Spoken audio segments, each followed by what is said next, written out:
По данным интернет-службы Гисметео, аномальная жара сохранится как минимум до середины августа. Преобладающая температура воздуха днем 28-30 градусов выше нуля, ночью плюс 20-22 градусов. Если для одних такая погода в радость, для других в тягость, в прямом смысле этого слова. В эту категорию попадают пожилые, люди, страдающие гипертонией, сердечно-сосудистыми заболеваниями, беременные женщины. По мнению медиков, меры предосторожности должны соблюдать все, независимо от состояния здоровья. Идет нагрузка на сердце и на сосуды, также и у здорового человека. Поэтому необходимо пить жидкость не менее 2–2,5 литров в день.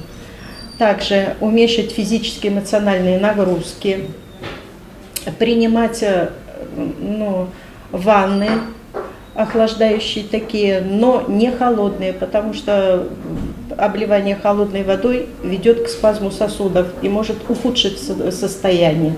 В жаркие дни следует избегать длительного нахождения под солнцем. Рекомендуется выходить из дома по возможности утром и вечером, не обязательно в соответствующем головном уборе. Тяжело переносят жару люди, страдающие гипертонией и сердечно-сосудистыми заболеваниями. Для них свои правила, придерживаться которых просто необходимо. Необходимо принимать медикаментозное лечение.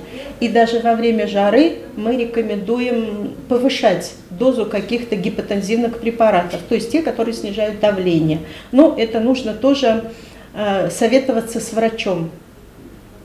Также гипертоникам и больным сердечно-сосудистыми заболеваниями, то есть ИБС, нужно уменьшить физические и эмоциональные нагрузки.